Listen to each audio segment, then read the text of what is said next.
Hi friends, you are very welcome in my YouTube channel.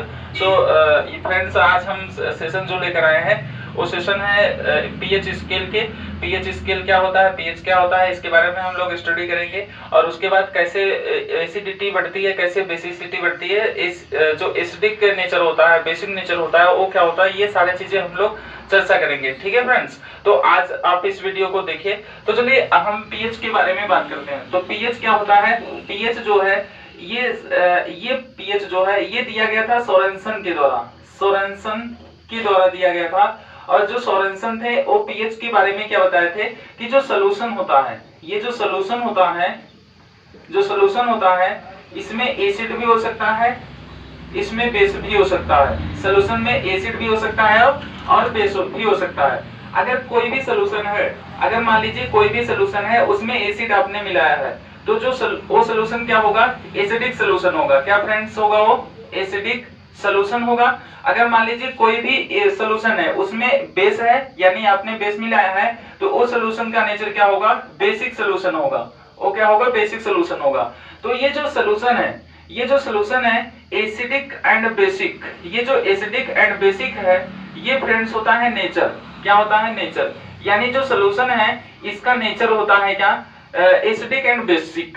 तो जो मतलब कि सोल्यूशन होता है, ये सोल्यूशन एसिडिक है कि बेसिक है, यानी कि सोल्यूशन में एसिड है कि बेस है, इसी के बारे में सोरेनसन ने बताया था। ठीक है, कि सोल्यूशन एसिडिक है कि बेसिक है।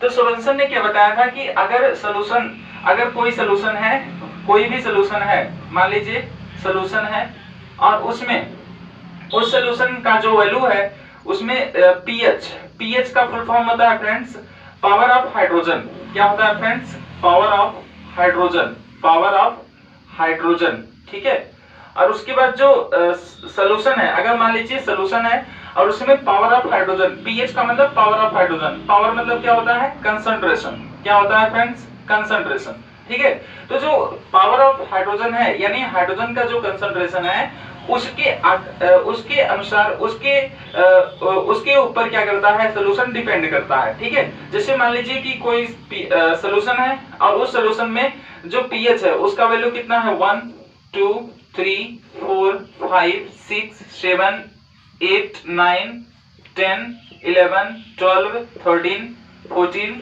ये है क्या, पीएच का वैल्यू। ठीक है, तो अगर मान लीजिए इन्होंने बताया गया था कि अगर पीएच का वैल्यू कितना है 1 से लेकर के 6 तक, 1 से लेकर के 6 तक, तो वो जो मतलब होगा, वो जो सोल्यूशन होगा, अगर सोल्यूशन में पीएच का वैल्यू अगर 1 से लेकर के 6 तक है, तो वो सोल्यूशन क्या होगा, एसिडिक सोल्यूशन होगा। क्या होगा फ्रेंड्स, एसिडिक सोल्यूशन। ठीक है, लेकिन अगर वो सोल्यूशन जो है उसमें पीएच वैल्यू कितना है 8 से लेकर 14 तक, तो वो सोल्यूशन क्या होगा, बेसिक सोल्यूशन होगा, बेसिक सोल्यूशन। ठीक है, अगर उस वो जो सोल्यूशन है उसमें अगर पीएच का वैल्यू कितना है 7, तो वो सोल्यूशन क्या होगा, न्यूट्रल सोल्यूशन होगा। क्या होगा, न्यूट्रल सोल्यूशन होगा। ठीक है, तो जो पीएच है इसकी वैल्यू, इसके वैल्यू जो होते हैं ये मिनिमम कितना होता है 1 और मैक्सिमम कितना होता है 14, और इसका जो इक्वल वैल्यू होता है, मतलब कि जो मिड वैल्यू होता है, बीच वाला जो मीन वैल्यू होता है वो 7 होता है। ठीक है, और अगर पीएच का वैल्यू 7 है तो सोल्यूशन न्यूट्रल होगा। अगर पीएच का वैल्यू 1 से लेकर के 6 तक है तो एसिडिक सोल्यूशन होगा। अगर 8 से लेकर के 14 तक है पीएच का वैल्यू, तो वो सोल्यूशन क्या होगा, बेसिक सोल्यूशन होगा। ठीक है फ्रेंड्स, तो इसमें देखिए ये जो पीएच है, अब इसके बारे में इन्होंने क्या बताया था कि अगर मान लीजिए पीएच का वैल्यू क्या हो रहा है, 6 से 1 की ओर डिक्रीज हो रहा है, तो जो सोल्यूशन होगा वो स्ट्रांग होगा, मतलब कि मोर स्ट्रांग या स्ट्रांग एसिड होगा, स्ट्रांग एसिड। ठीक है, कहने का मतलब अगर पीएच का वैल्यू क्या हो रहा है, पीएच का वैल्यू घट रहा है, यानी पीएच का वैल्यू जितना ही घटेगा, जितना ही पीएच का वैल्यू कम होगा, उतना ही वो एसिड क्या होगा, स्ट्रांग होगा। ठीक है, ऐसे ही अगर जैसे पीएच का वैल्यू क्या है, मतलब कि कम है, मतलब कि 7 से ज्यादा है, 8 है, 8 पॉइंट समथिंग है, 8.3 8.1 8.2 या कुछ भी है, तो अगर 8 9 10 है ना, तो उसमें क्या होता है कि जो पीएच का वैल्यू है अगर 8 से बढ़ेगा तो जो बेस होगा वो बेस की स्ट्रेंथ घटेगी। लेकिन अगर पीएच का वैल्यू 8 है, 8.2 है, 8.1 है, तो उसमें जो पीएच जो मतलब बेस होगा वो बेस क्या होगा, स्ट्रॉन्ग बेस होगा, स्ट्रॉन्ग बेस। ठीक है, तो कहने का मतलब क्या है कि जो एसिड होता है अगर स्ट्रांग है तो उसमें जो कंसंट्रेशन ऑफ H+2 आयंस होगा वो क्या होगा, मोर होगा।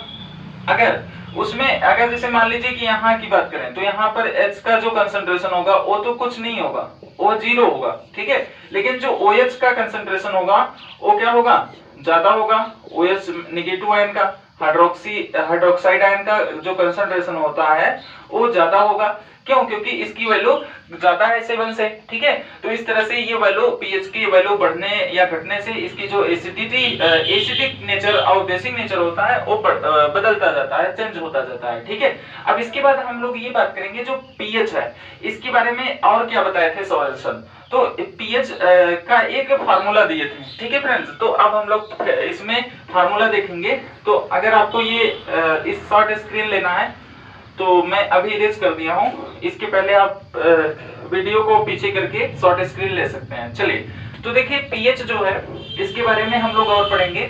जो पीएच होता है ये क्या होता है, किसी भी सॉल्यूशन का जो पीएच होता है वो होता है negative of logarithmic of concentration of H+2 ions. तो यहाँ पर क्या हो जाएगा, pH is equal to minus log of concentration of H+2 ions. H+2 ions मतलब हाइड्रोजन आयन, ठीक है।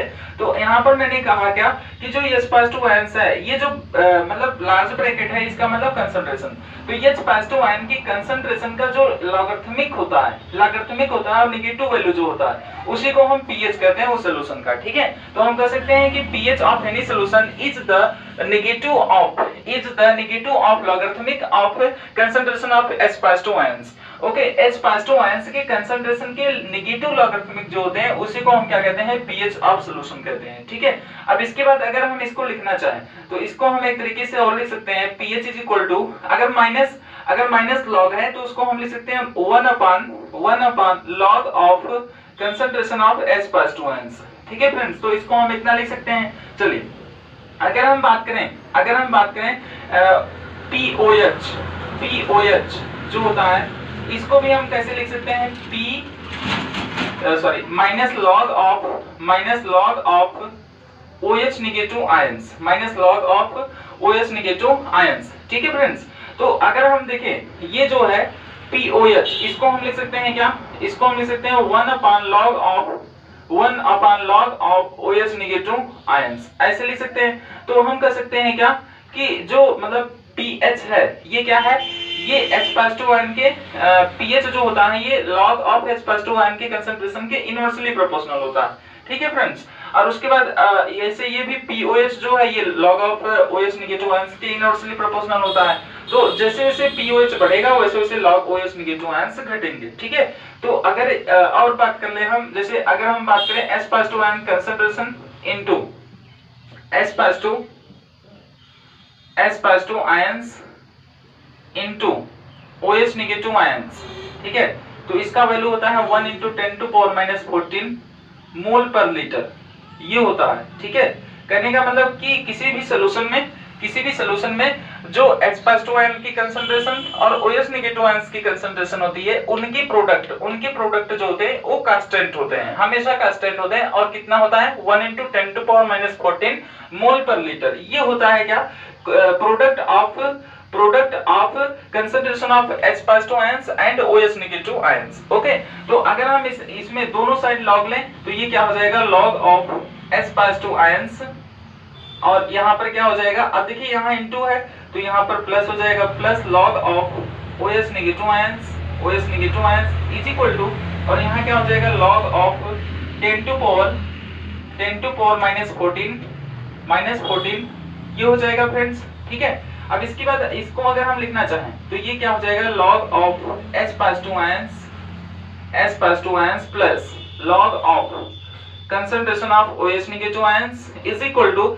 ये log m⁴n है और log m⁴n को हम क्या लिख सकते हैं, n log m, तो इसको क्या लिख सकते हैं हम -14 log इंटू 10। बेस क्या होगा इसमें 10 होगा, इसमें बेस क्या होगा फ्रेंड्स 10 होगा, ठीक है। तो इसको हम लिख सकते हैं log 8/10 into concentration of H+2 ions plus log 8/10 into concentration of OH negative ions. ठीक है, अब यहाँ पर जो वैल्यू है ये बेस और यहाँ पर जो ये इनटू है ये दोनों सेम है, तो इसकी वैल्यू 1 हो जाएंगे और -14 का इनटू 1 में करेंगे तो 14 -14 हो जाएगा। ठीक है, तो यहाँ पर होता क्या है, अगर हम यहाँ पर देखें जो H+ आयंस है इसकी कंसंट्रेशन इसके कंसंट्रेशन के लॉगरिथमिक और जो OH नेगेटिव आयंस हैं इनके कंसंट्रेशन के लॉगरिथमिक जो होते हैं ये -14 के इक्वल होते हैं। ठीक है, और इसी को हम लिख सकते हैं माइनस को अगर इधर हम ट्रांसपोज करेंगे तो ये कितना हो सकता है फ्रेंड्स, इसको हम लिख सकते हैं minus log of at base 10 into concentration of H+ ions minus log of at base 10 into OH negative ions का कंसंट्रेशन इज इक्वल टू 14। ये क्या हो जाएगा 14। ठीक है फ्रेंड्स, अब इसी को हम लिख सकते हैं क्या, minus log of H+ ions को हम लिख सकते हैं फ्रेंड्स, यहाँ पर मैं लिखा हूँ minus log of H+ ions को लिख सकते हैं PH। क्या लिख सकते हैं PH, और ये जो minus log of OH negative ions है इसको हम क्या लिख सकते हैं POH। क्या लिख सकते हैं फ्रेंड्स POH, और यह इक्वल टू कितना हो जाएगा 14। तो ये जो SPH और POH होता है ये क्या होता है, इनके सम जो होते हैं ये 14 के इक्वल होते हैं, इनकी वैल्यू हमेशा कांस्टेंट होते हैं, ये 14 से कम ज्यादा नहीं होता है।